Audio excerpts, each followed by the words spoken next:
Everyone, welcome to our YouTube channel Biophilia और मैं हूं आपकी एजुकेटर इति संतोषी। उम्मीद करती हूं आप सब बिल्कुल मस्त बिंदास होंगे और अपनी प्रिपरेशन को भी बहुत अच्छे से कर रहे होंगे।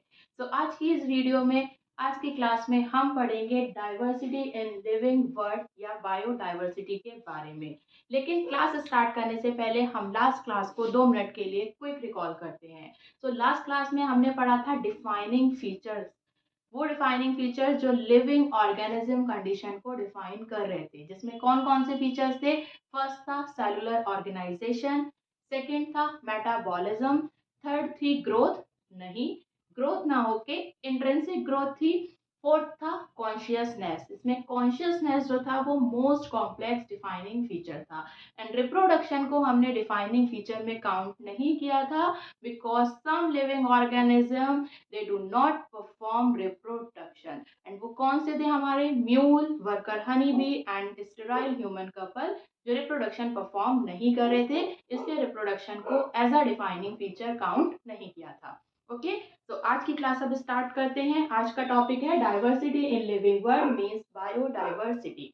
डाइवर्सिटी का मतलब क्या होता है कि डिफरेंट नंबर में या डिफरेंट टाइप की वेराइटीज जो अर्थ पे प्रेजेंट है लिविंग ऑर्गेनिज्म की, उसे कहा जाता है हमारा डाइवर्सिटी और बायोडाइवर्सिटी मींस। तो डाइवर्सिटी में क्या देखा जाएगा, number and types of living organism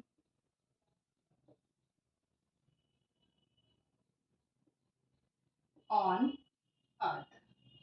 अर्थ पे present different number and types में जो वैरायटी मिल रही है ऑर्गेनिज्म की, वो हो जाएगी हमारी बायोडाइवर्सिटी। अब बायोडाइवर्सिटी के बारे में देखा जाए तो अर्थ पे कितनी बायोडाइवर्सिटी प्रेजेंट है। अर्थ पे अप्रोक्स हमारी 13 to 14 मिलियन स्पीसीज जो है वो प्रेजेंट है। ठीक है, अर्थ पे 13-14 मिलियन अप्रोक्स स्पीसीज प्रेजेंट है। लेकिन क्या हर स्पीसीज जो है वो डिस्कवर हो चुकी है? तो अभी तक ऐसा नहीं हुआ है। जिस इसका सिर्फ और सिर्फ आप बात देखा जाए तो 13% जो है पार्ट, वो पार्ट डिस्कवर्ड हुआ है। ठीक है, मीन्स 13-14 मिलियन स्पीसीज का सिर्फ 13% पार्ट डिस्कवर्ड है। मीन्स अप्रोक्स कितना हो रखा है, 1.7 to 1.8 मिलियन स्पीसीज जो हैं वो हमारी डिस्कवर हो रखी है। यानी कि 13 से 14 मिलियन स्पीसीज होने के बाद भी हमें कितनी डिस्कवर हुई है, अभी तक सिर्फ 17 से 18 लाख स्पीसीज जो है वो डिस्कवर्ड है। अब इन 17-18 लाख में अगर एनिमल्स की बात की जाए तो अप्रोक्स 1.25 मिलियन स्पीसीज जो हैं वो एनिमल स्पीसीज हैं एंड ओनली 0.5 मिलियन स्पीसीज जो हैं वो हमारी प्लांट स्पीसीज हैं। तो इसमें ये देखा जा रहा है कि 1.7-1.8 मिलियन स्पीसीज में क्या हो रहा है कि लार्ज पोर्शन कौन कवर कर रहा है, वो कवर कर रहे हैं एनिमल्स, जिसकी अप्रोक्स 1.25 मिलियन स्पीसीज है, जबकि प्लांट्स में बेचारे कितने हैं, वो 0.5 मिलियन स्पीसीज प्रेजेंट हैं। अब इनमें प्लांट्स और एनिमल्स में अगर पूछा जाए कि कौन से एनिमल हैं जो सबसे ज्यादा नंबर में प्रेजेंट हैं, तो एनिमल्स के केस में अगर मैक्सिमम नंबर की बात की जाए तो मैक्सिमम नंबर में मिलेंगे इंसेक्ट्स। यानी कि एनिमल्स में भी इंसेक्ट्स, जिन्हें हम ऑर्थोपोडा में पढ़ते हैं, उनका नंबर सबसे ज्यादा है। एंड प्लांट्स में बात की जाए कि प्लांट्स में मैक्सिमम कौन है, तो प्लांट्स में आ जाते हैं फ्लावरिंग प्लांट्स।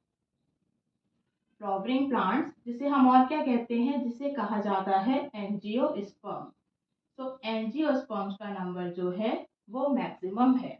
तो ये है हमारी बायोडाइवर्सिटी के बारे में कि टोटल हमारे अर्थ पे 13 to 14 मिलियन स्पीसीज प्रेजेंट हैं, जिसमें से सिर्फ 1.7 to 1.8 मिलियन स्पीसीज अभी डिस्कवर्ड हैं। उसमें भी 1.25 मिलियन स्पीसीज एनिमल्स की हैं, जिनमें इंसेक्ट्स मैक्सिमम है, एंड 0.5 मिलियन स्पीसीज प्लांट्स की हैं, जिसमें फ्लावरिंग प्लांट्स एंजियोस्पर्म मैक्सिमम है। अब यहाँ ये देखा गया कि अगर हम सारी स्पीसीज को एक साथ स्टडी करें तो क्या पॉसिबल है कि हम हर स्पीसीज के बारे में डिटेल में स्टडी कर पाएंगे या हर स्पीसीज को याद रख पाएं। तो इतनी सारी स्पीसीज को हम याद नहीं रख सकते, उनको ईजिली स्टडी नहीं किया जा सकता। तो उसको स्टडी को ईजी बनाने के लिए क्या किया गया, यहाँ पे हमने ऑर्गेनिज्म को ग्रुप में डिवाइड कर दिया। ग्रुप कैसे बनाए गए, जैसे कि आप लोग 10th पास करके अब 11th में आओगे तो ग्रुप में क्या देखोगे कि बायो वालों को एक सेक्शन में डाल दिया, मैथ्स वालों को एक सेक्शन में डाल दिया, कॉमर्स वालों को एक सेक्शन में डाल दिया। तो इसी तरह ऑर्गेनिज्म को कैरेक्टर के बेसिस पर डिफरेंट डिफरेंट ग्रुप में अरेंज किया गया। तो वहां हम पढ़ते हैं, उस चीज को बोला जाता है टैक्सोनॉमी एंड सिस्टमैटिक। तो अब सारी स्पीसीज को इजीली स्टडी करने के लिए दो टर्म्स दी गई। एक टर्म थी टैक्सोनॉमी और दूसरी टर्म थी सिस्टमैटिक।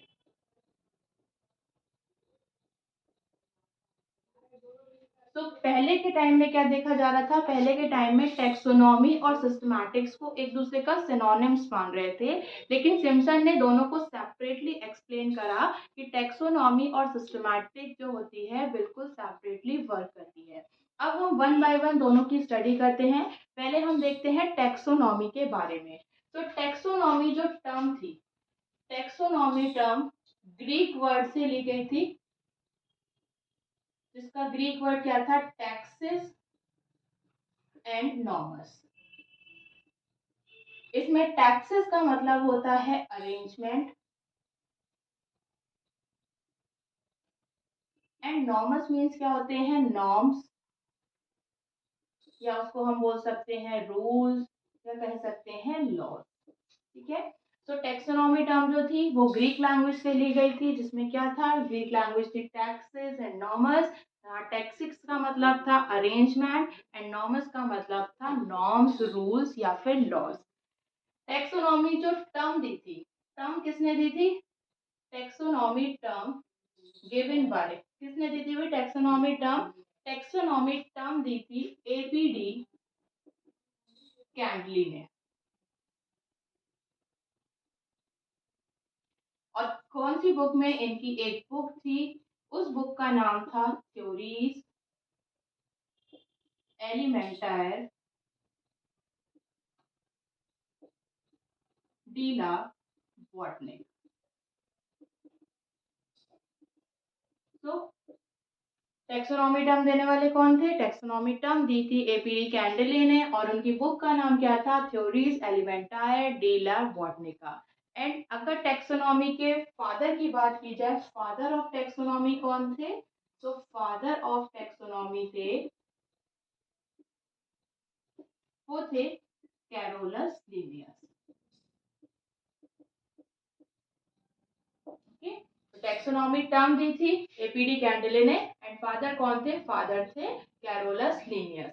अब टैक्सोनॉमी यहाँ पे क्या होता है, टैक्सोनॉमी का मतलब है साइंस की वो ब्रांच जो डील करती है लिविंग ऑर्गेनिज्म को ग्रुप में अरेंज करने में, उसे हम बोलते हैं टैक्सोनॉमी। या साइंस की वो ब्रांच जहाँ पे हम स्टडी करते हैं ऑर्गेनिज्म के क्लासिफिकेशन के प्रिंसिपल एंड प्रोसीजर को। तो यहाँ पे क्या डेफिनेशन बनती है, branch of science deals with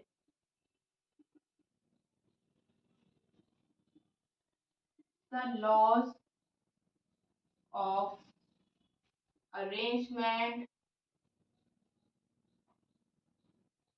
or grouping of living organisms।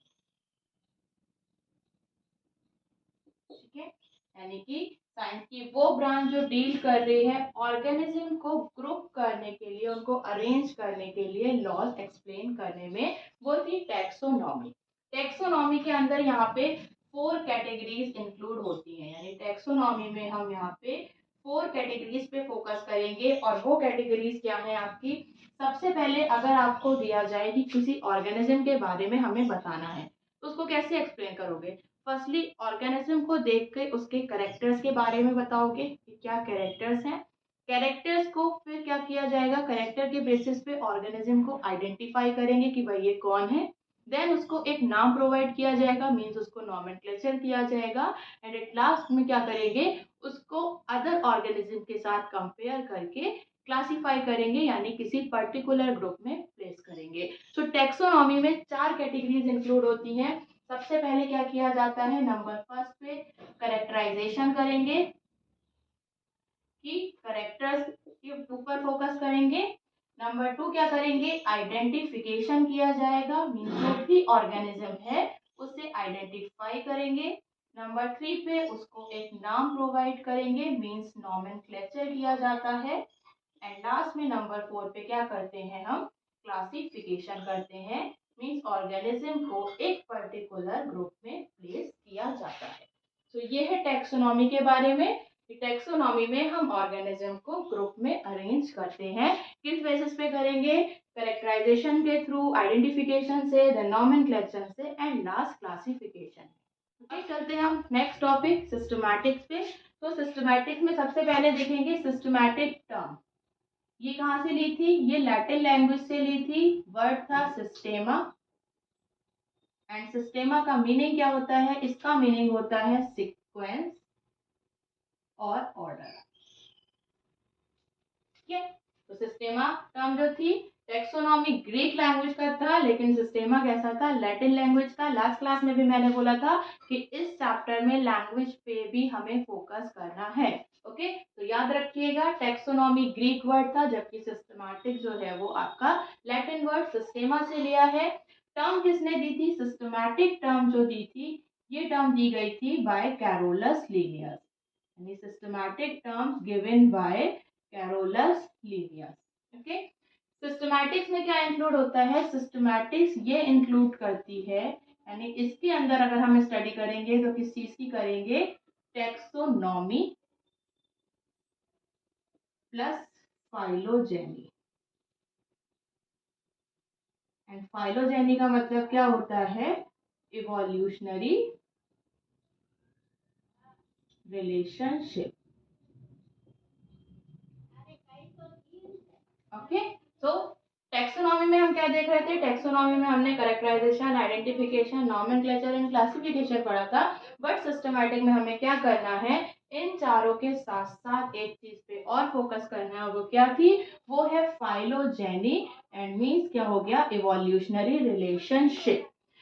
इसके साथ साथ सिस्टेमा टर्म जो थी, एक चीज याद रखिएगा, सिस्टेमा टर्म को यूज किया था, सिस्टेमा term used as title of book by Linnaeus। और उस बुक का नाम क्या था, उस बुक का नाम था सिस्टेमा नेचुरी। यानी कि लीनियस ने क्या किया था, लीनियस ने अपनी बुक के नाम के टाइटल को कहाँ से लिया था, सिस्टेमा टर्म से लिया था, और बुक का नाम क्या रखा था, सिस्टेमा नेचुरी। ओके, तो ये टेक्सोनॉमी और सिस्टमैटिक में डिफरेंस क्रिएट हो गया कि टेक्सोनॉमी में हम सिर्फ क्या करते हैं, ऑर्गेनिज्म को ग्रुप करते हैं, उनको कैरेक्टराइज करेंगे, आइडेंटिफाई करेंगे, नॉमेनक्लेचर करके, देन लास्ट में क्लासिफिकेशन करेंगे। बट सिस्टमैटिक्स में इन चारों के साथ साथ हम इवोल्यूशनरी रिलेशनशिप पे भी फोकस करेंगे, मींस ऑर्गेनिज्म की फाइलोजेनी को भी स्टडी किया जाएगा। अब यहां से एक टर्म और डेवलप हुई थी जिसे कहा गया नियो सिस्टमैटिक। नियो सिस्टमैटिक्स या बोला जाएगा न्यू सिस्टमैटिक, कि सिस्टमैटिक्स को थोड़ा सा और मॉडिफाई करके दिया गया, नियो सिस्टमैटिक। एंड ये किसने प्रपोज किया था, ये प्रपोज किया था जूलियन हक्सले ने। जूलियन हक्सले ने क्या दिया था, नियो सिस्टमैटिक प्रपोज किया था। और इसमें क्या क्या बताया था, इन्होंने इंक्लूड किया था taxonomy plus phylogeny and plus genetic relation. Means taxonomy के साथ साथ फाइलोजेनी एंड उसके साथ साथ जेनेटिक रिलेशन भी देखा, मीन्स जीन की स्टडी पे भी फोकस किया था। तो ये हो गया आपका टैक्सोनॉमी एंड सिस्टमैटिक्स के बारे में। अब क्या था, टैक्सोनॉमी जो थी एक प्रिमिटिव टाइम में जो टैक्सोनॉमी दी थी उसे कहा गया था क्लासिकल टैक्सोनॉमी। देन उसके बाद उसको मॉडिफाई करके एक मॉडर्न टैक्सोनॉमी दी गई थी। टैक्सोनॉमी को दो पार्ट में दिया था। पहली एक टैक्सोनॉमी थी प्रिमिटिव टाइम में जिसे बोला था क्लासिकल टैक्सोनॉमी, एंड उसके बाद उसको मॉडिफाई करके दी गई मॉडर्न टैक्सोनॉमी। दो टाइप की टैक्सोनॉमी हो गई, classical taxonomy and modern taxonomy. अब ये दोनों किसके ऊपर बेस्ड थी? तो क्लासिकल टैक्सोनॉमी में सिर्फ और सिर्फ एक्सटर्नल फीचर्स के ऊपर फोकस किया था, यानी वो किस पे बेस्ड थी? Only morphology. एक्सटर्नल फीचर्स की स्टडी को क्या कहते हैं? मॉर्फोलॉजी कहते हैं।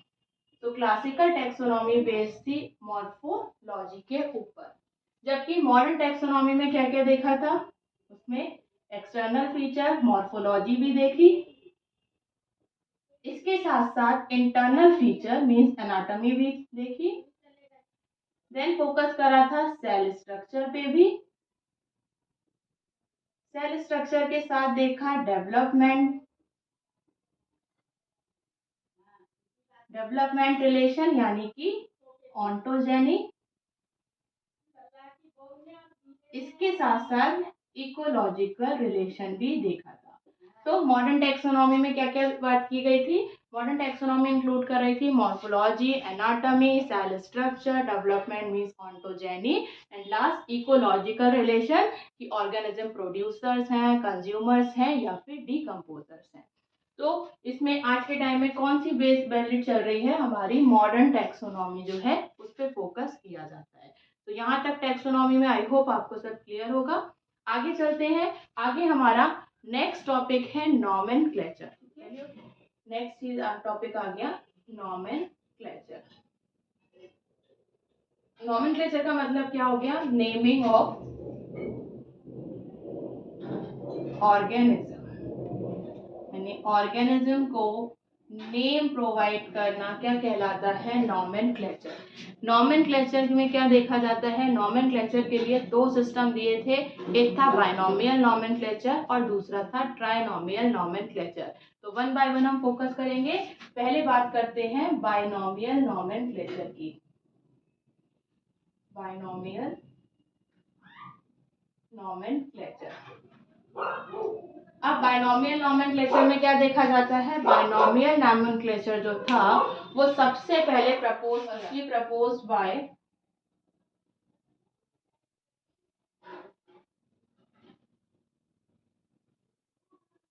कैस्पर्ड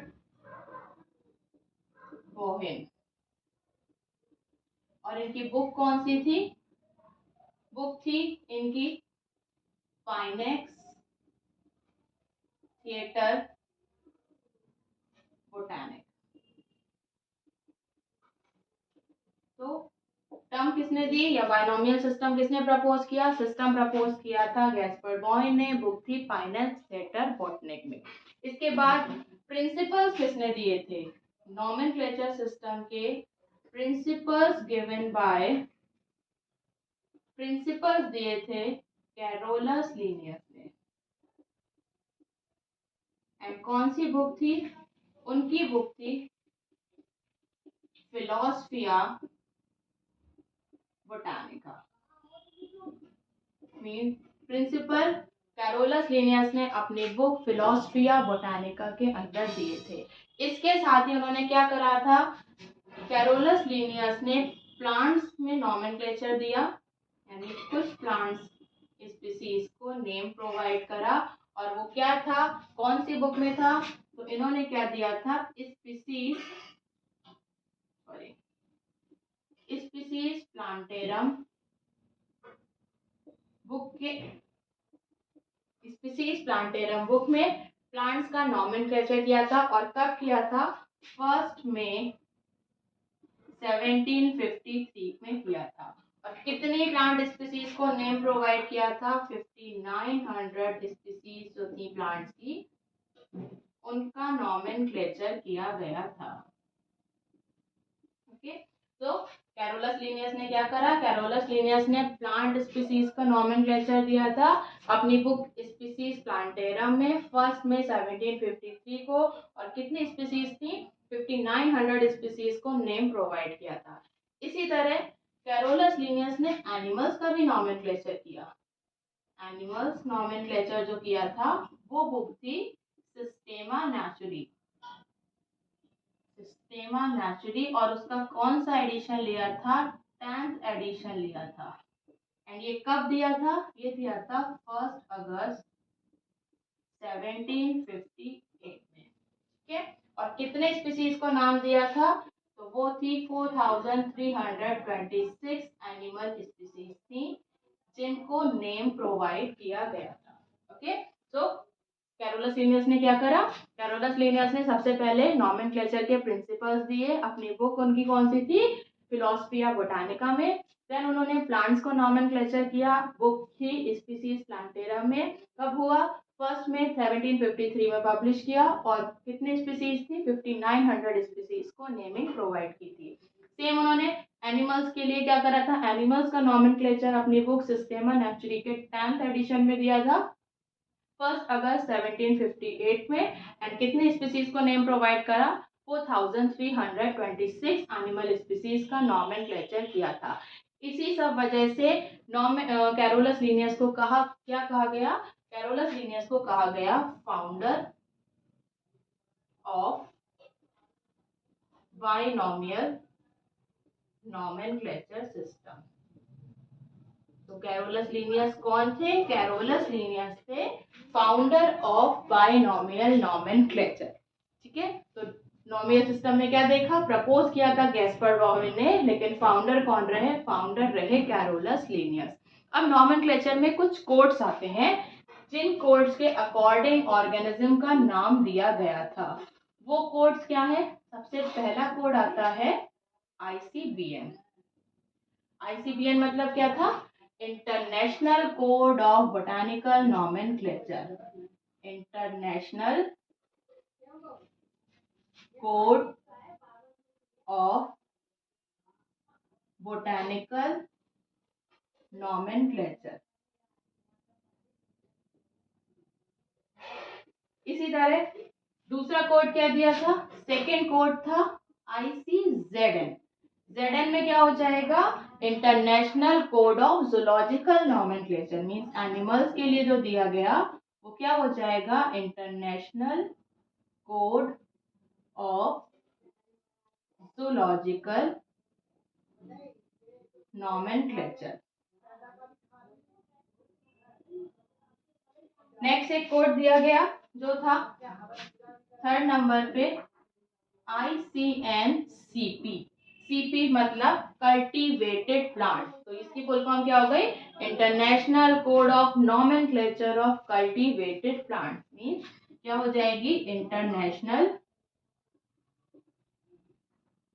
code of nomenclature of cultivated plant. Next दिया गया, नेक्स्ट कोड था फोर्थ ICNB। ICNB में क्या हो गया, international code of nomenclature for bacteria. तो यहाँ पे क्या हो जाएगा, international code of nomenclature of bacteria. And last code क्या था, लास्ट कोड था वायरस के लिए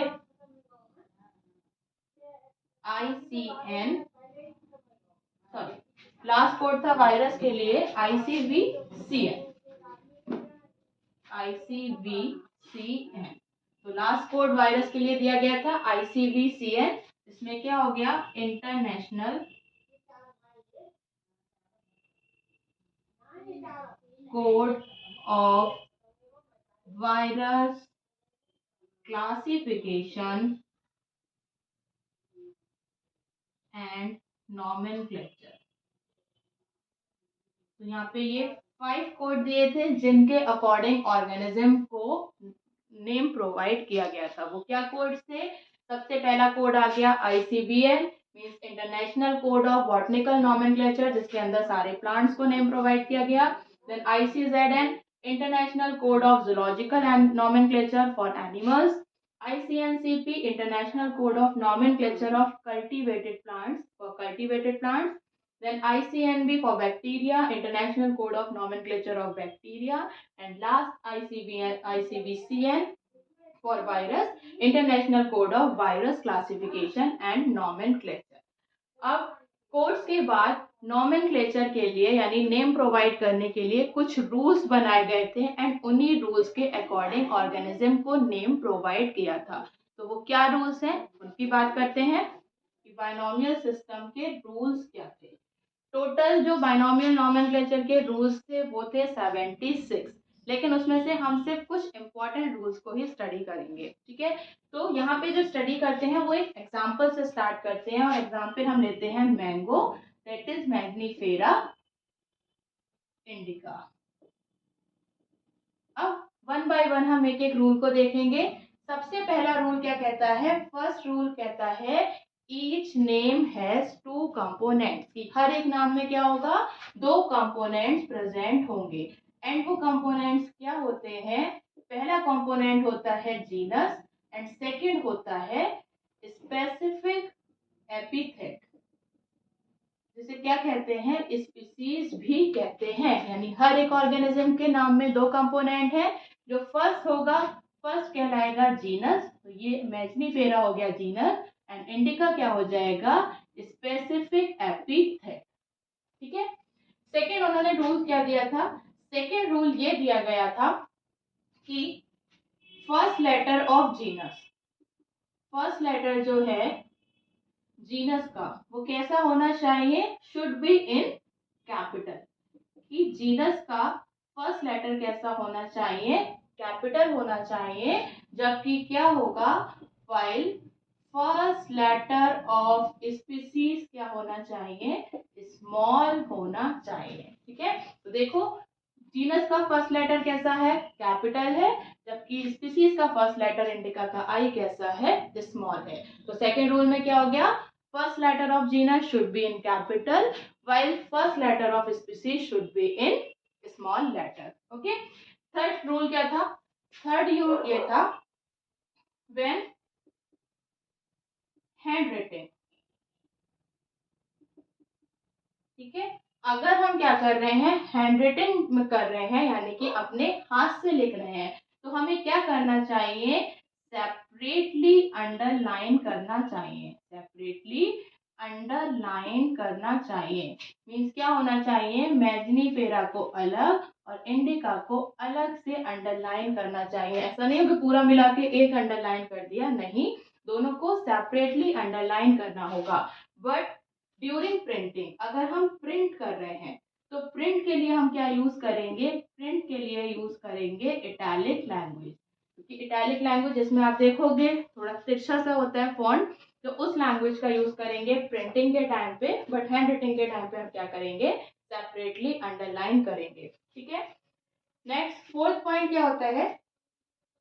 नंबर ऑफ लेटर, यानी जो अल्फाबेट्स का नंबर है वो कितना होना चाहिए? वो होना चाहिए 3 to 12।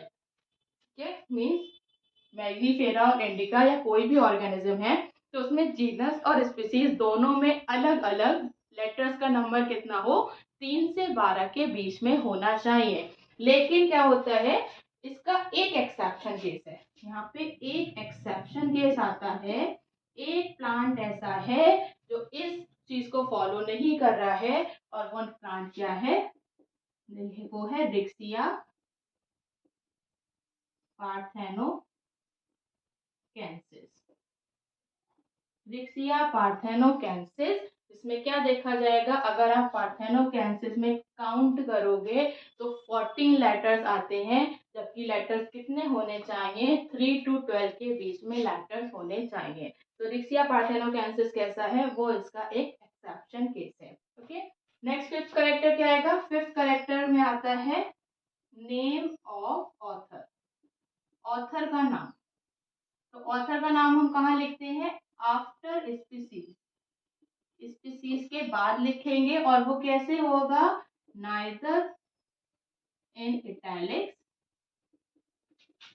नॉर अंडरलाइन, कि ना तो हमें उसे क्या करना है, इटैलिक में लिखना है, ना ही उसको अंडरलाइन करना है। जैसे मैग्नीफेरा इंडिका इसको नाम दिया था लीनियस ने, तो क्या करेंगे, लास्ट में इसमें LINN शॉर्ट फॉर्म में हम लीनियस का नाम लिखेंगे, जिसमें ना तो हम इटैलिक लैंग्वेज यूज करेंगे, ना ही उसको अंडरलाइन करेंगे। ठीक है, इसके बाद नेक्स्ट एक पॉइंट आता है कि कुछ ऑर्गेनिज्म ऐसे हैं जिनमें जीनस और स्पीसीज वो दोनों कैसे होते हैं, सेम होते हैं।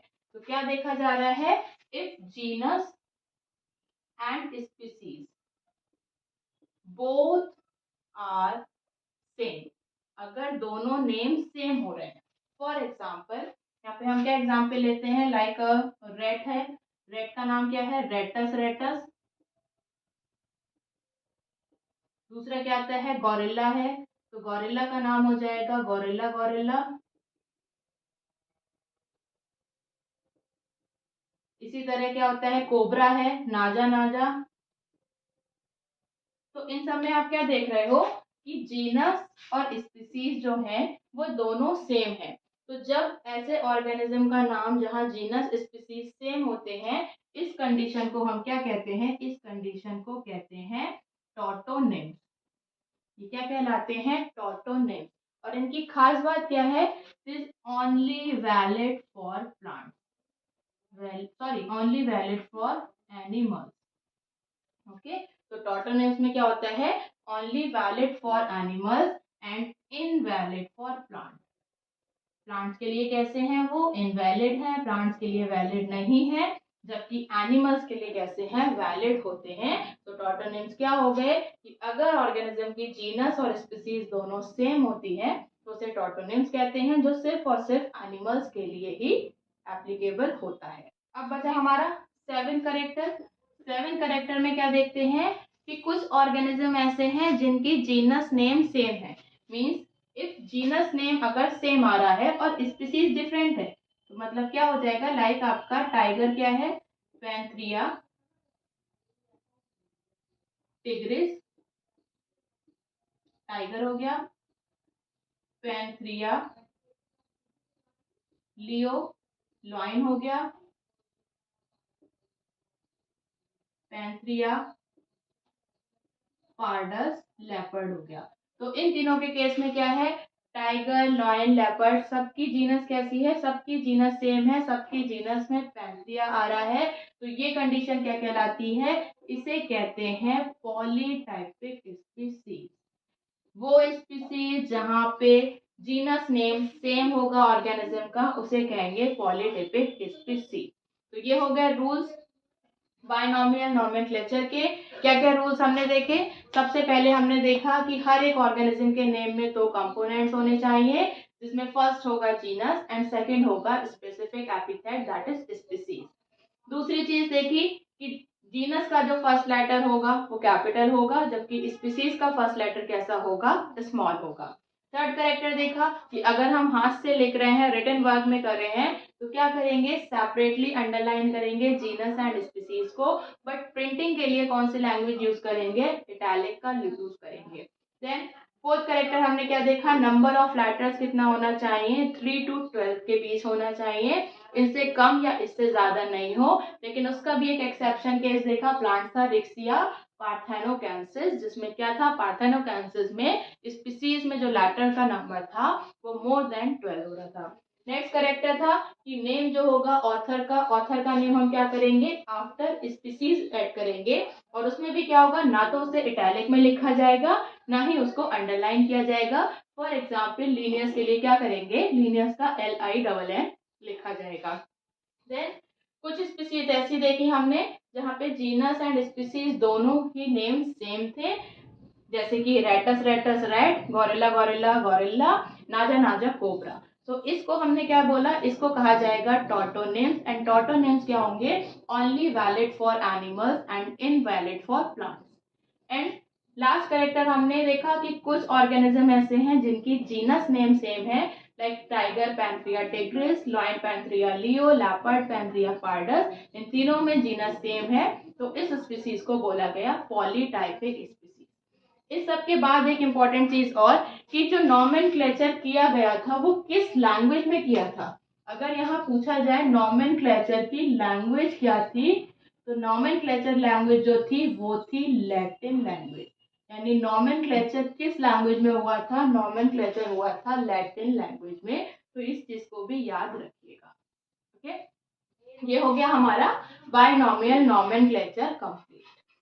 अब शुरू करते हैं सेकंड सिस्टम, जो क्या था second system, trinomial system.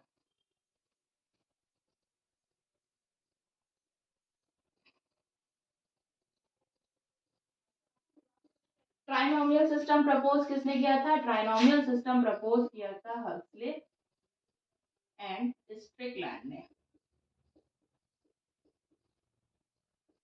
And trinomial system, try means हो जाएगा 3, तो ट्राइनॉमियल सिस्टम के अकॉर्डिंग क्या दिया गया था, हर एक ऑर्गेनिज्म के नेम में कितने कंपोनेंट्स होंगे, 3 कंपोनेंट्स प्रेजेंट होंगे। तो 3 कंपोनेंट्स में फर्स्ट आ जाएगा जीनस, सेकंड होगा स्पीसीज, एंड थर्ड क्या होगा, सब स्पीसीज फॉर एनिमल्स और वैरायटी फॉर प्लांट। ठीक है, जीनस स्पीसीज तो होगा, उसके साथ अगर एनिमल है तो सब स्पीसीज और प्लांट्स हैं तो वैरायटी। तो अब इनके एग्जाम्पल देख लेते हैं। एग्जाम्पल में सबसे पहले प्लांट्स की अगर बात करें तो प्लांट्स में कौन आएगा, ब्रेसिका, सॉरी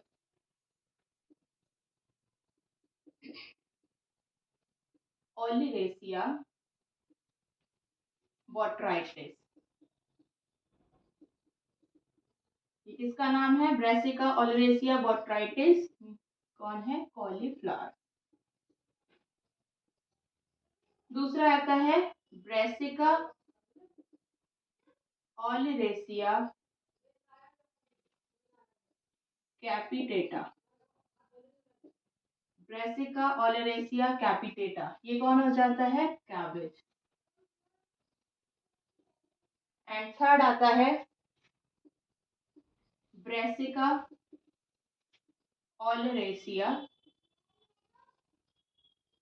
कोलोरेपा, ब्रेसिका ओलिरेसिया कोलोरेपा, इसमें कौन हो जाता है, ये है नॉल नॉल, इसको हिंदी में कहते हैं गांठ गोभी। ठीक है, तो यहाँ पे क्या देखा, प्लांट्स के केस में प्लांट्स के ट्राइनोमियल के अकॉर्डिंग 3 कंपोनेंट्स बने, कॉलीफ्लावर में ब्रेसिका ओलिरेसिया बोट्राइटस, कैप्रिस में Brassica oleracea कैपिटेटा, and knoll knoll में ब्रेसिका ओलिरेसिया कोलोरेपा। तो इसमें कौन हो जाएंगे, ये आ गए आपके जीनस, ये हो गए बीच में स्पीसीज, एंड लास्ट ये क्या हो गई, प्लांट्स हैं, तो प्लांट्स के लिए वैरायटी। ओके, सेम कंडीशन अगर हम एनिमल्स की बात करें, एग्जाम्पल देखें एनिमल्स के, तो एनिमल्स में एक आता है इंडियन क्रो। इंडियन क्रो का नाम क्या होता है,